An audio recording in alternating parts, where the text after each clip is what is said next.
Hey everyone, welcome to the Withering Effect episode 48. Today's date is June 8th, 2020, and I am Duds, or Duds versus known to the rest of the interwebs. And I am Jimbo. You may know me as Jimbo Slice 23. So how's your week been so far, Duds? Absolutely crummy. Oh, well, that's bad to hear. Weren't expecting that, were you? No, I didn't expect that at all. I'll start with a little bit of non-Minecrafty stuff. So I've kind of mentioned it in the, I think, Patreon post show last week. My phone's absolute garbage right now. The battery, I have to charge it about 3 times a day to make it through the day. And the screen randomly turns off whenever I'm looking at it. So, yeah, awesome. My plan has been to kind of wait till July 4th, because usually in America there's some sales for stuff, usually expensive stuff like cell phones. So I'm like, just hold out till July 4th. You're like a month away, and then you can try to get yourself a new phone. So I was like, you know what? I'm going to buy one of those battery pack charger cover things for my phone. I had one before. It ended up dying because it's constantly being used.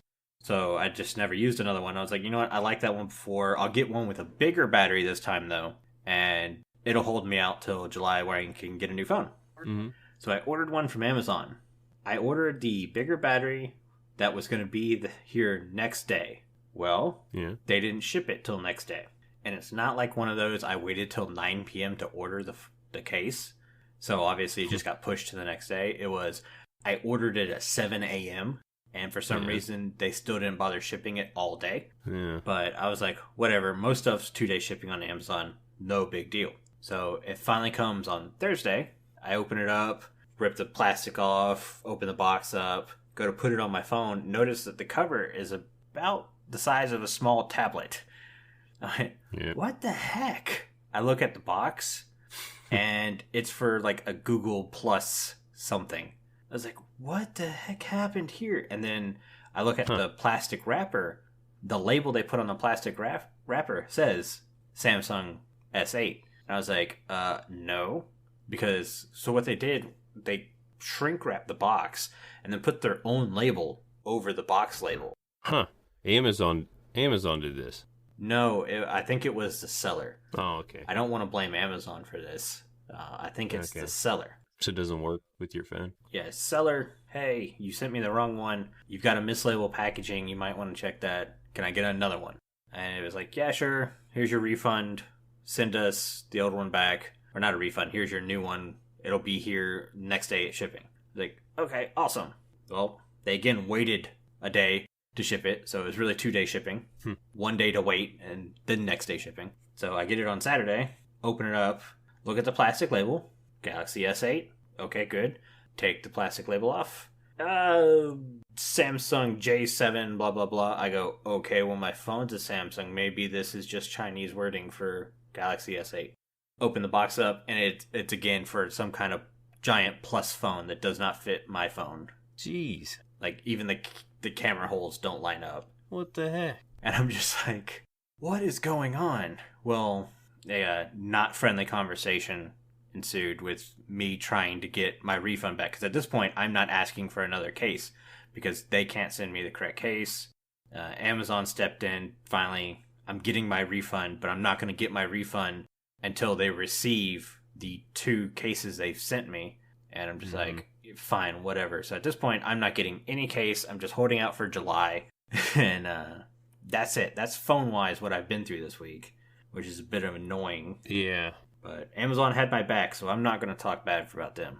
But other than that, when it comes to actual Minecraft in my own survival, I spent a lot of time in that spider grinder one day. Like, I want to say I spent half a day just in there watching Star Wars and smacking spiders. And I'll tell you what, if you can get a Bane of Arthropods sword and looting and with sweeping edge, that's it. Geez, the words. It's actually a decent farm. I've got an iron sword with mending, looting, sweeping edge, and I'm like one-hitting a ton of spiders. And I'm just like, you know what? This farm that I said was actually horrible is pretty good. Not going to complain. What level of the Bane of Arthropods you got on it? Like the top Bane of Arthropods 5? I think it's just 4. Maybe 5. I have to look. I had to combine 2 swords to make it. Yeah, I don't think you need 5, really, to put a critical hit on them. I'm not really sure, but I definitely want... That's good to know. As much as I'm going to regret saying this, as much as I hate Bane of Arthropods, I really want a couple more enchantments like that may be mob-specific to weapons. Yeah, that could be something to bring up later on, maybe on a different show, some enchantments to improve, new enchantments. Wouldn't be bad. But I've done some piddling around in my own survival, not a crazy amount for an episode, but yeah, part of the way through the episode, I'm hitting a couple of snags because I don't want to start a really large project with pre-release 1 and 2 coming out, but I still want to be making content, so I'm trying to find a happy medium. So it's basically a lot of little things that are happening next episode instead of this is what I'm building, so focus on the build style thing. But what about you? How about your week? I didn't have a bad week, unlike yours. It's been okay. I do want to announce my wife has picked a dog name. Nice. Now I asked, I think it was 2 weeks ago, I asked the server to give me some dog names, and my wife would look at them and see what she liked, and she was shutting them down left and right. They threw them at us, and she was just shutting them down. She didn't like any of the names, really, that people were giving her. A couple here and there, but she found some names she really liked, and we had a vote. And the name that won is Toby. Nice. So we're going to name our golden retriever boy Toby. I really like that name. I do too. That's the one I voted for. Yeah. I like Simon, actually. I don't know why I like Simon. I told her that name and she liked it, and that's why we put it on the vote. But yeah, I do like Toby too.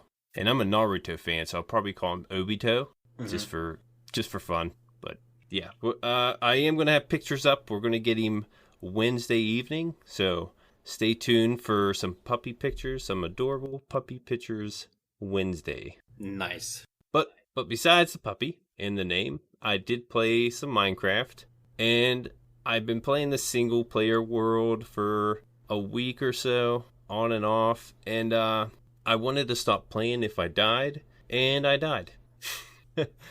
Deep in the nether. And one thing I want to point out, I was all over this nether. It's a nether update. I wanted to be in the nether to explore it, and I know you're saving that for the season to really, get your thoughts and opinions out then. But yeah, I wanted to check it out and just to see what it was like. And I did not find a fortress. I was in there for hours. I did not find a nether fortress one time.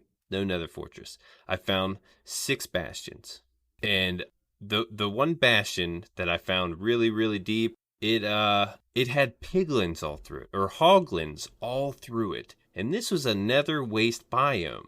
This wasn't a crimson biome where they spawn, which I didn't know they could do that. I don't know if that was a bug. It was before the pre-release I did this. Maybe it was fixed. I didn't see it on a bug tracker or anything. But yeah, there could be hoglins in these bastions, just letting you guys know, because I had that issue. Well, that's supposed to be their home. In the bastions?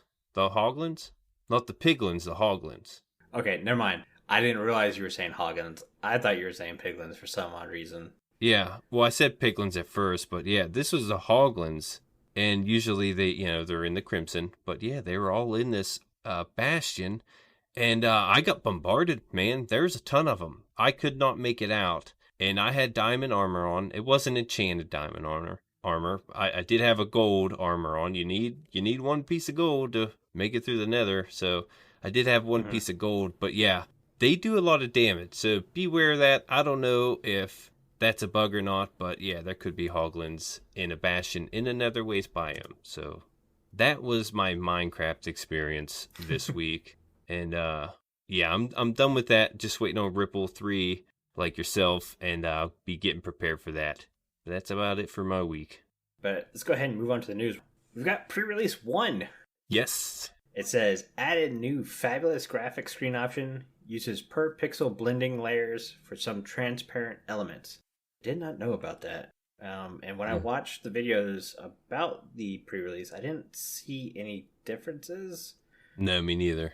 So maybe I'm going to need a closer look to tell. Some of the changes. You can now milk cows and mushrooms in creative mode. You can now get stew from mushrooms in creative mode. When you use an empty bucket of water in creative mode, you now get a bucket of water. Added game rule universal anger.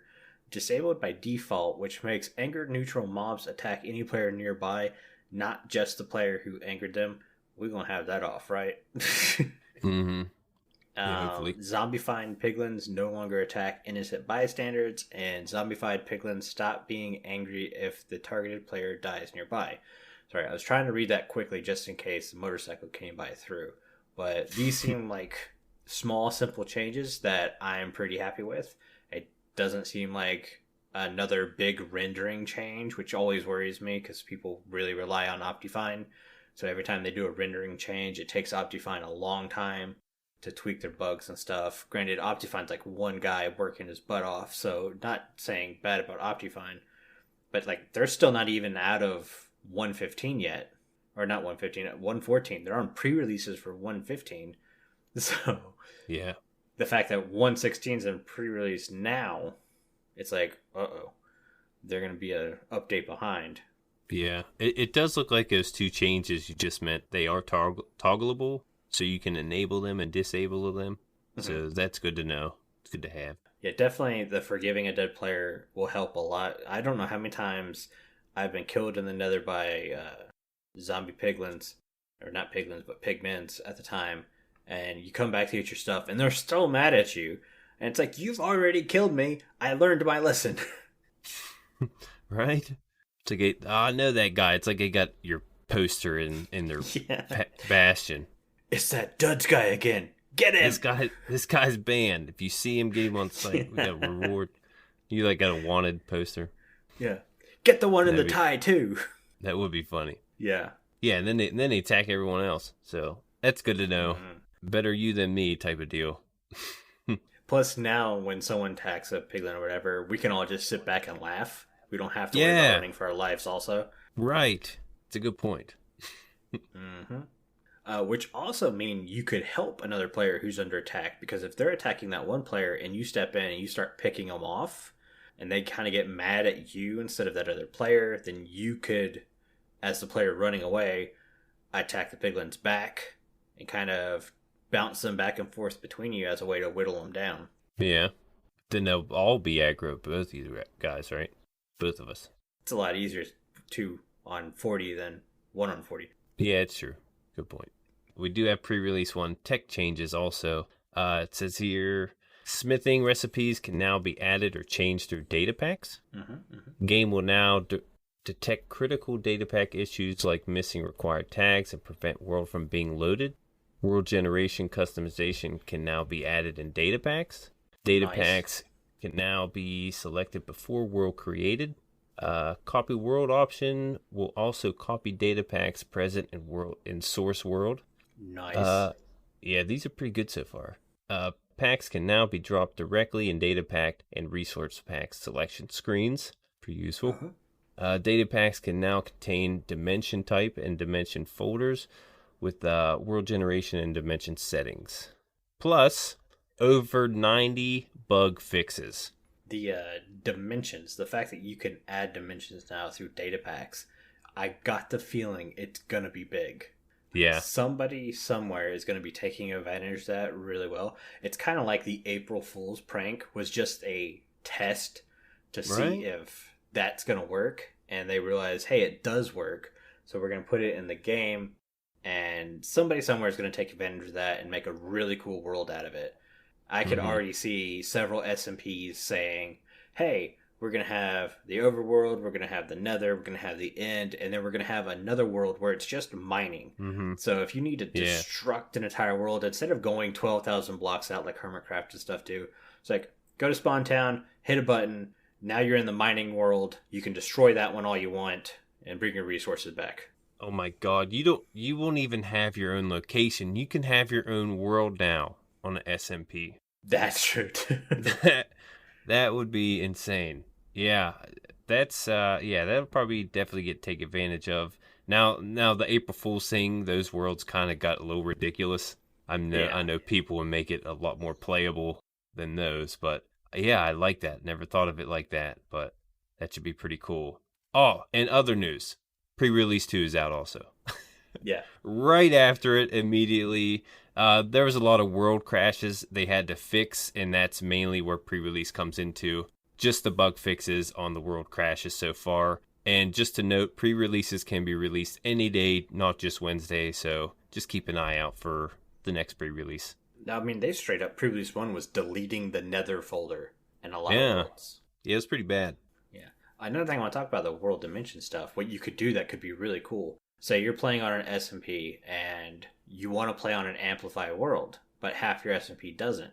Well, now you can have 2 worlds, so you can have an amplified version. Mm-hmm. I think that would be really fun to do, because I've always wanted to play on an amplified world, but it'd be really nice to be able to do something like that. Yeah, and you're gonna need someone that's familiar with these data packs to figure that all out, unless you like to get the feel of it yourself. But I'm not familiar with that stuff. If I were to do that, I'd have to have someone else look into it for me. I've barely scratched the surface, and it is a lot of tough coding for me. Yeah, I think that's it for the news. Yeah, do we want to get on to listener comments? Yes. That we have a comment from Jman last week. He mentioned, do you guys think of the controls? What do you guys think of the controls for dungeons? There you go. It took you a couple times. I don't know why I miss what. Right there, plain as day. This happens every time we record. Like, working up to the show recording, we talk just fine. The second we hit the record button, mouth and brain do not communicate anymore together. No, it's like they're not on the same face. Yeah. But anyways, the controls for dungeons. The only reason I have not bought dungeons is the controls. I think really? Dungeons is a super fun game. I had so much fun playing the beta. I'm so glad someone gave us the stream key. I think that was High Hopes. Yeah. So I had a ton of fun, but the click to go stand on this place, click to go stand on this place, click to go over to fight this guy. There was a lot of clicking, and I didn't realize it until my roommate Swabby told me about it. And I was just like, you know what? That is kind of dumb. I was more hoping for a controller feel where I could joystick guys around and move them, and maybe that's an option. I'm waiting on someone to tell me. If I buy this version for like the Switch or the PlayStation or something like that, is it more I can use the joystick to control the guy around? I'm not moving, click, moving, click, moving, click, because that's all that's stopping me from purchasing this game. Is I don't want click, click, click, click, click, click, click, click, click, click, click, click. Like that annoys the crap out of me. And with the keyboard, I want to use the WASD, and that's not how you do it either. I don't know if there, you can go in and fix those controls with the settings, but yeah, same thing. You got to use the mouse and you got to click where you go. You can't hold the left button down, but that can be annoying too, especially if you're attacking and running. Mm-hmm. But yeah, I feel the same way. Besides that, I mean, I don't mind the rest of the controls, but yeah, the movement, you're right. Yeah, and it's not a complicated movement feature. Like, it's super easy to figure out. It's just a little thing that kind of bugs me. And it's enough for me to go, well, I'm getting ready to start this new season, and I'm pretty well and deep with my own survival. To add another game to that, I'm just pretty much going to be playing for fun. I don't plan on making content unless people are like, make content. And so it would mainly be fun. I have my Switch set up in my bedroom now, so I can kind of lay in bed and play, which I haven't done since I put it in there. But yeah, so if the movement's different for game consoles, I'll probably pick it up. If not, I kind of doubt it. Yeah, same here. And I'm really not familiar with the dungeon crawler games in the first place. It was a long time ago since I played Diablo, so all those controls might be similar. That's why they went with those controls. I'm just not familiar with those, but yeah, not too sold on the controls so far. It's a good question though. Thank you, Jman. Very much so. Let's get into our Discord ad this week. I try to say this week's ad. This week's Discord ad is from Logical Geek Boy, who will be on the show next week. Yeah. So now is the time to ask some questions if you're part of our Discord server. But take it away, Logical Geek Boy. Hi everyone, I'm Logical Geek Boy from Legacy SMP. I'll be joining Duds and Jimbo on next week's show. If you join the Withering Effect Discord right now, using the link in the show notes, you can submit questions for me to answer. Get your questions in by Saturday, June the 13th, and the best ones will be answered by me on the show. All right. Thanks again, Logic, for making that ad for us. It means a lot that you're willing to come on the show and help us out and do all these little things for us. Yeah, absolutely. One of the perks of being on the Discord is you get to vote for Block of the Week. And this week we asked you to vote in our Discord on the following blocks for Jimbo and I to discuss this week. Your choices were bed, cartography table, and redstone torch. And the winner this week is...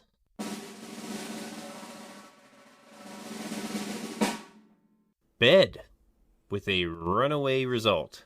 I'm going to check the votes real quick before we slide into it. 19 for bed, 8 votes for cartography table, and 10 for the redstone torch. Redstone torch, I think, would have been difficult. I don't know. I had a couple ideas for the redstone torch, but we talked that smack about how close all the votes have been lately, and then the last 2 weeks they've been like runaway votes. Yeah. Everyone's kind of been on the same page. It's like, you shall not guess what we do. Yeah, usually it's like a fight to see who's going to win. But, yeah, every once in a while, everyone's on board for one of them. But I do have some things about the bed, just some facts. Allows a player to sleep and reset spawn point. Let me start over. Allows a player to sleep and to reset their spawn point to within a few blocks of the bed in the overworld. Crafted you can't say that me typing messes you up reading now, because you typed that up. I typed that up this time. Yeah, it's just reading in general, I guess. Oh my goodness. You do have one eye, so. Yeah, I can't use that excuse. I can see I have one eye. It's all 2D on the screen. It's crafted with any 3 wood planks and 3 wool, depending on the color. Don't believe you can mix and match the colors. If a bed is obstructed, player spawns at the default world spawning location. Beds of various colors generate in village houses. Red beds only spawn in igloos. Can only sleep in bed at night or during thunderstorms. And beds explode if used in nether or end dimensions. Yet villagers can sleep normally in those dimensions. They're evil. Didn't know they had those superpowers. Yeah. So my improvements to the bed, the big one is... I want different bed frames, and I think depending on the wood type you use, you should get a custom bed frame. Now, this means you can't mix the 3 wood planks like you could before. You'd have to use all the same type, just like you have to use the same wool type. So I'd like to see that. I think that would really cool and really give you a lot of customization, because of the like 16 wool colors plus now the like 8 wood type, if you count the nether and stuff, I think. Yeah. So 7. Yeah, no, 8. You're right. Yeah, you could get some really cool frame designs. So not every bed looks identical anymore, which I really like. Yeah, that's not bad. My next one, Jman also hinted on before I saw it. You mentioned it when we were writing up the show and stuff, that I want to be able to sleep at any point. Jman had it on like a little timer thing.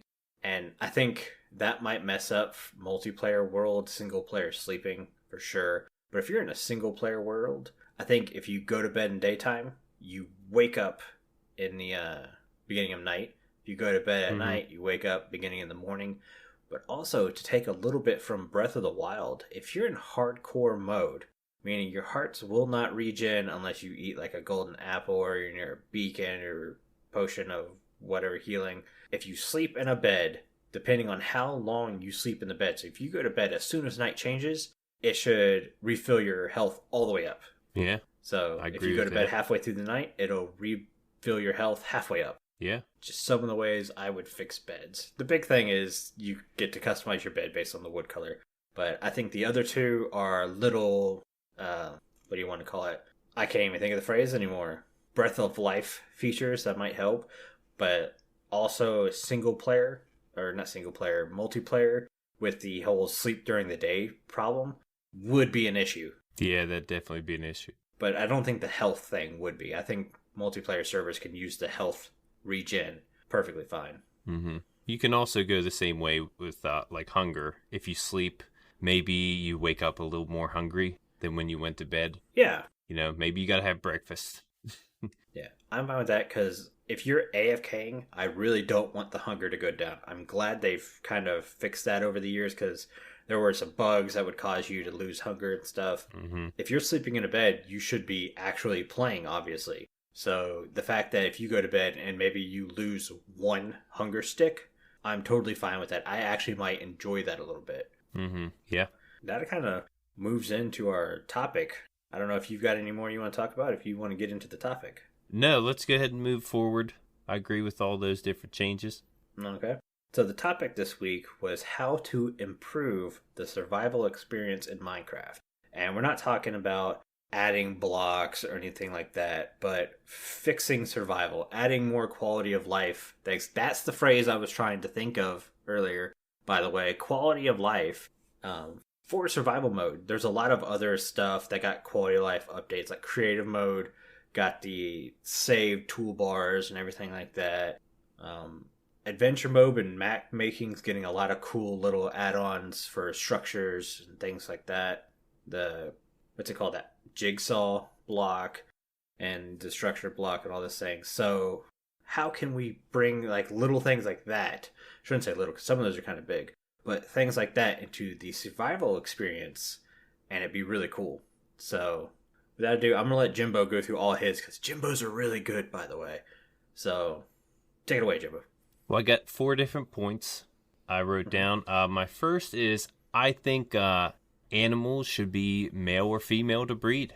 I think, animals get taken advantage of when breeding. When you breed a villager, it's a lot more difficult to get a baby. You need the bed. You no longer need the workstation. It was a lot more difficult with the doors, but it wasn't, just giving them food and then breeding. And I feel like the animals should have something similar to that. Shouldn't be that easy. Mm-hmm.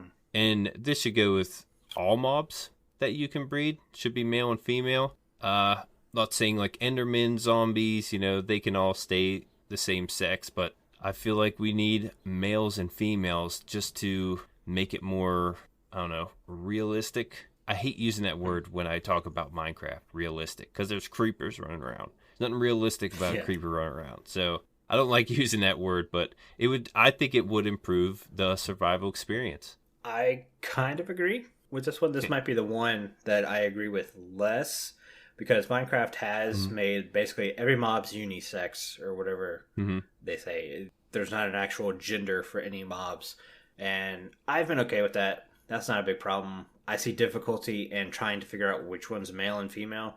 Are they going to add different textures so you can figure that out? Yep, that'd be my idea. Make them look a little different to where you could definitely tell. It would definitely make a more realistic survival experience, and like you said, I don't like using the word realistic when it comes to survival Minecraft.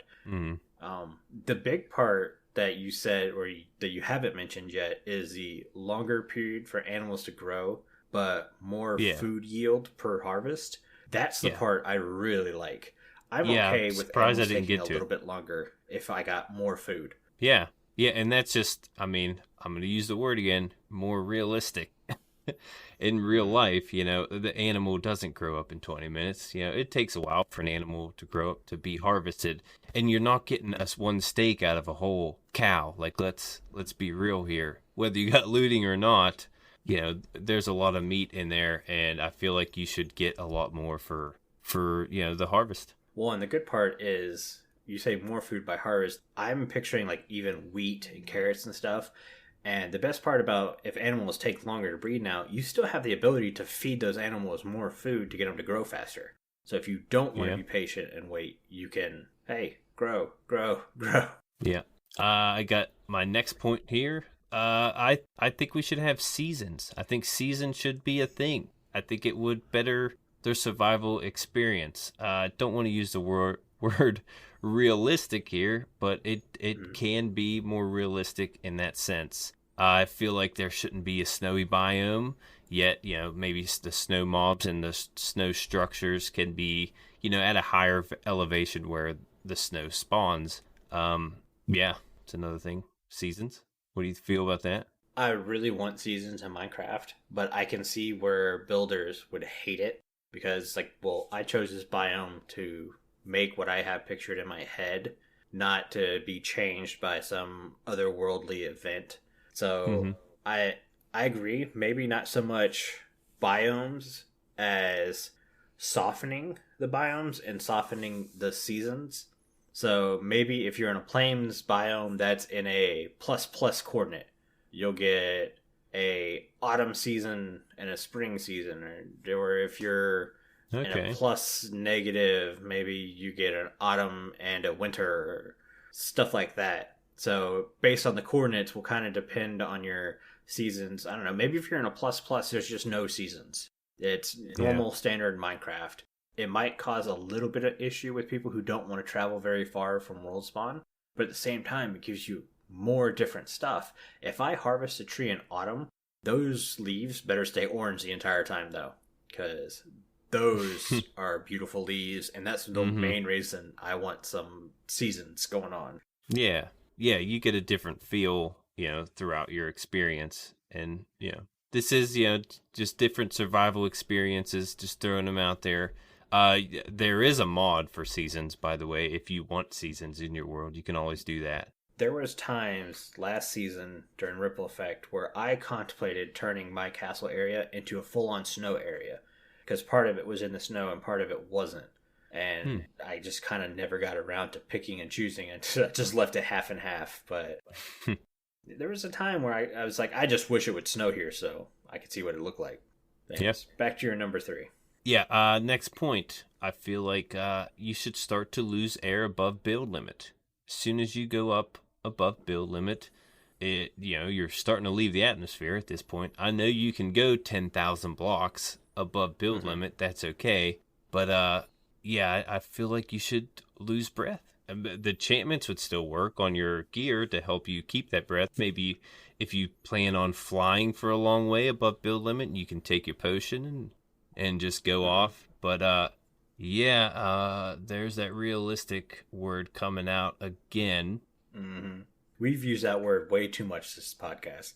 Yeah, just trying to improve the survival experience, and that would make it a little more difficult. Yeah, I agree with the losing your breath. My only fear is building above the nether would have the same effect. Most gold farms are built above the nether, so I would hate to have to fight through that. Yeah. But at the same time, I think that would be a very cool overworld effect and kind of force players to know their flight patterns and stuff. There is no point in being over build limit in the overworld, period. Once you get up high enough, basically the entire ground disappears and you're just in a perpetual state of fog. So if you could keep that, I don't know, as a kind of a caution thing.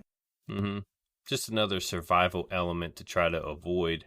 Even if you're at the end game with the elytra, there's that another element that you still gotta be cautious about. Yeah. I got one more point here, and it's pretty cut and dry, simple. Definitely better the survival experience, and that is just better overall graphics. And I feel like the ray tracing in RTX is a great example of that.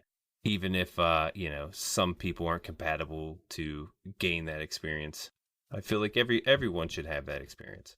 Yeah, I definitely think that's something that should be put in the game. I think they're working their way to that.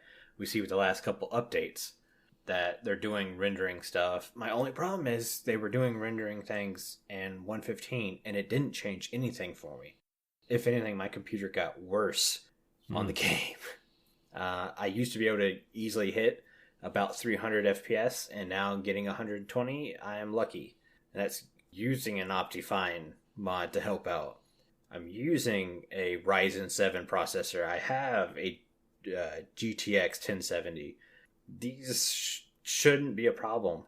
And the big thing you notice when watching videos is frame drops, not so much pixels and all that kinds of stuff. So I tried to cap it out at 60, thinking, well, if I average 120, if I cap it at 60, I'm just going to stay at 60. I'm not going to get any frame drops. But that's not true either.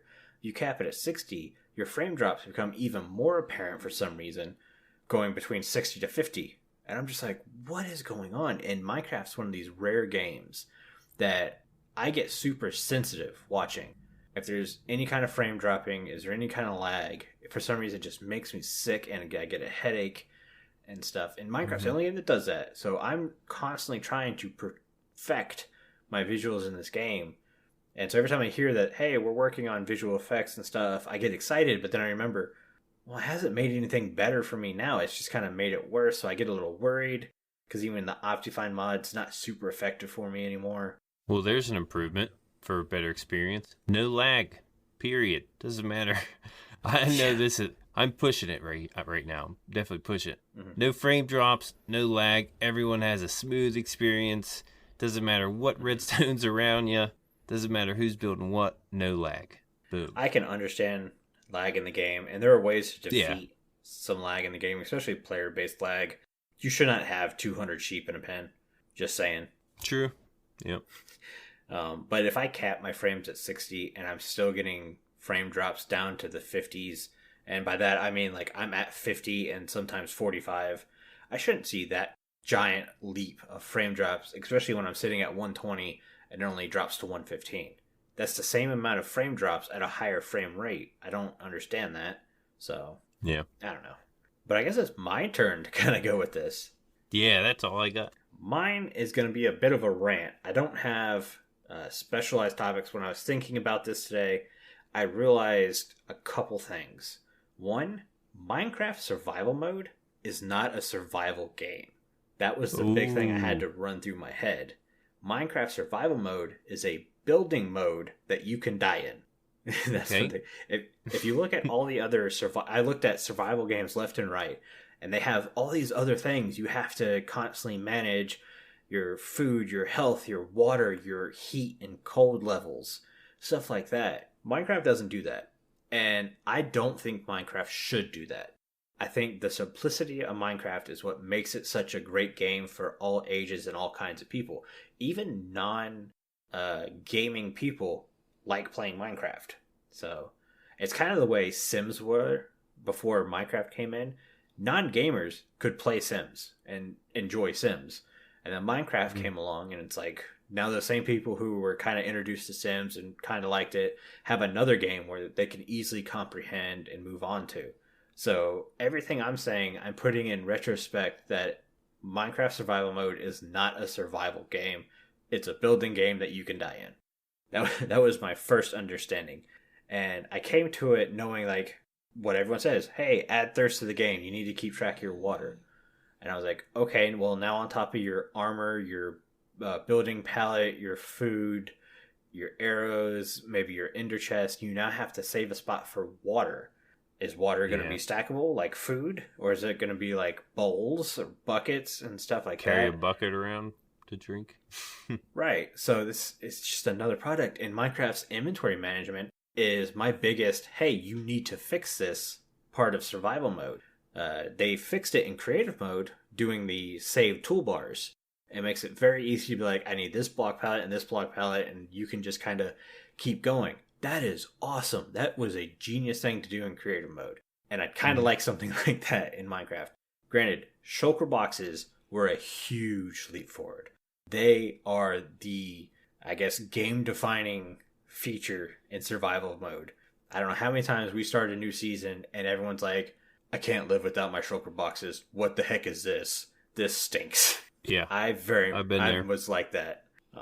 So shulker boxes were a good step forward, but they're not enough. I think better inventory management, whether that is not so much more slots. I'm okay with the normal 27 slots in a hotbar plus your offhand, but more offhand stuff. Like I think you should have a backpack slot that you have to go into your inventory and click on, but that would then open a secondary 27 spot inventory section. So you're basically able to carry a full double chest with you. I think that would very much help because you could be carrying stuff like your ender chest, your arrows, or stuff like that in another section of your inventory so they're not taking up your main building inventory. I think that would help way more than anything else. Yeah. The next big thing I would work on is food. I think food needs an overhaul. We were just talking about this. I used chicken for one season. I've been using golden carrots forever. I'm now using steak. But other than those couple things, I mean, salmon's an okay food.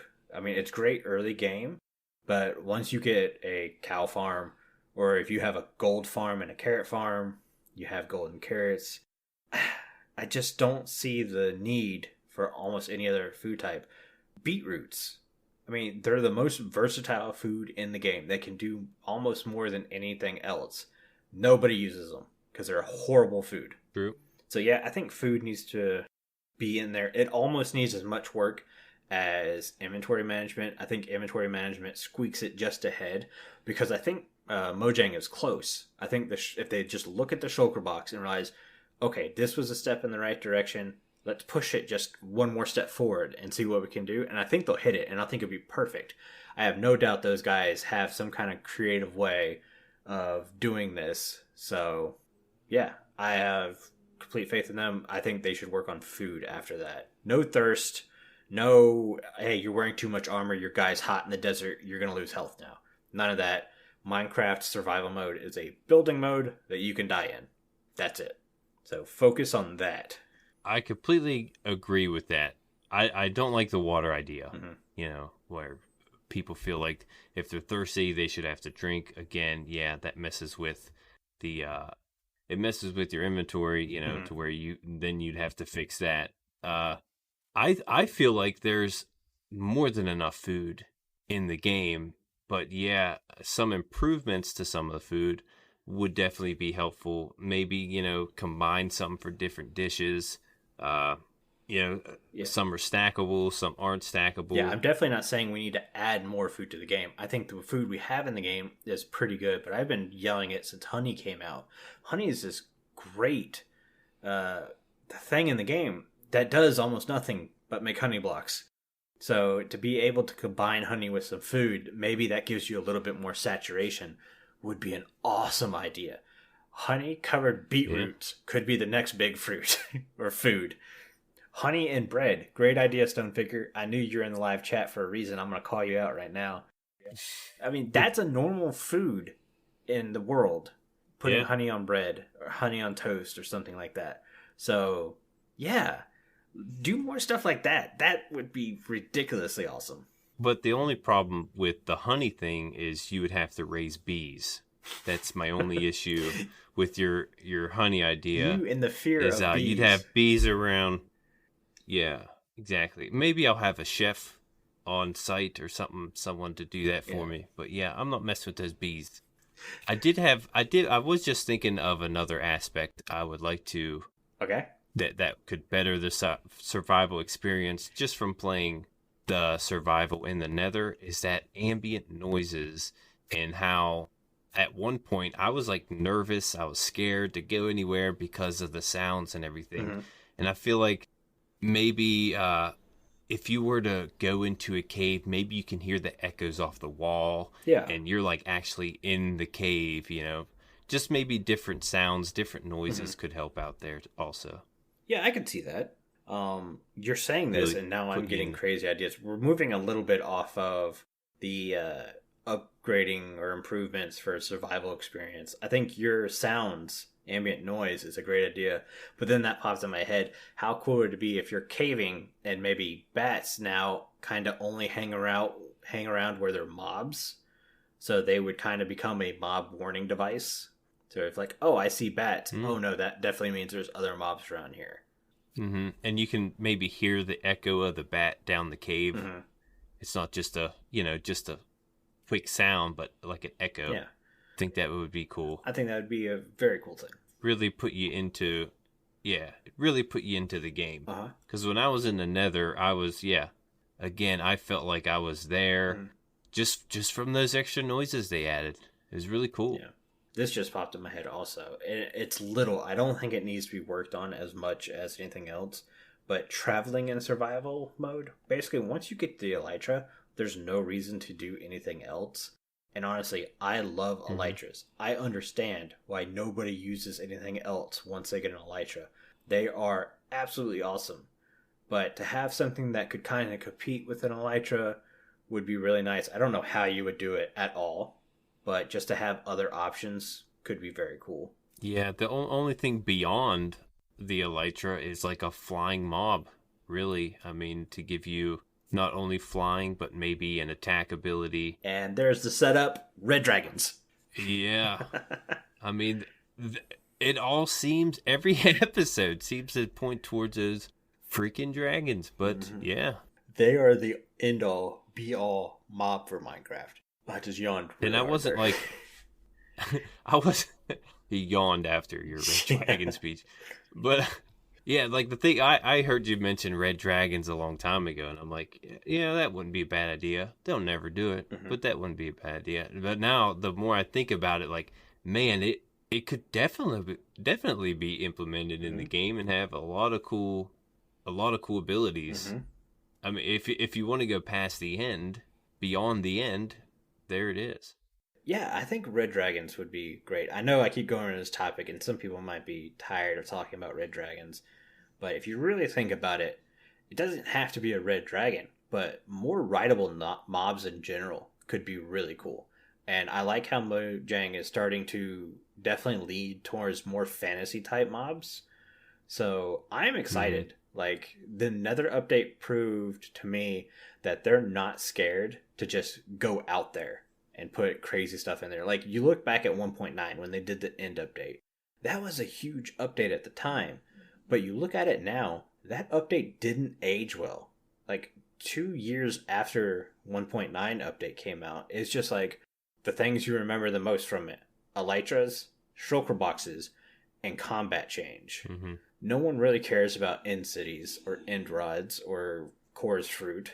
And you didn't get the shulker boxes like right away. It took time for the shulker boxes to be implemented. Yeah, and let's not forget, elytras were pretty worthless until rockets were able to propel. Yep. I know Hermitcraft was using punch 2 bows to kind of work their way around, but you had to be pretty good to do that. And you need 2 bows on you. Yeah, so I didn't do that kind of stuff. One fighting bow. Exactly. And so the fact that with this Nether update, they've thrown every idea at it and it's working, I very much am excited to see what they do next. Honestly, I know people keep yelling for a cave update, but I could care less whatever it is, because this shows me that anything they touch is probably going to be gold. Yeah, and Mojang, whoa, Jimbo. I haven't said Mojang since I don't know when, but I was going to say in Mojang we trust. I know they're going to make really good decisions. They already improved the survival experience of the Nether. Hopefully they can get to the overworld eventually. Hopefully they can take, some ideas we've shared and use some of those. But if not, I'm sure their ideas are better.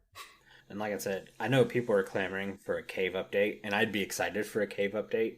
But at the same time, if they came out and said, you know what, we're going to go to the end and do what we did to the Nether in the end, I don't think anybody would complain.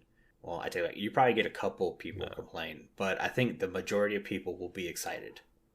Once they see what's in store, yeah, it's definitely some excitement. But every time there's a change, there's always some people who are like, oh, this isn't Minecraft anymore. Yeah.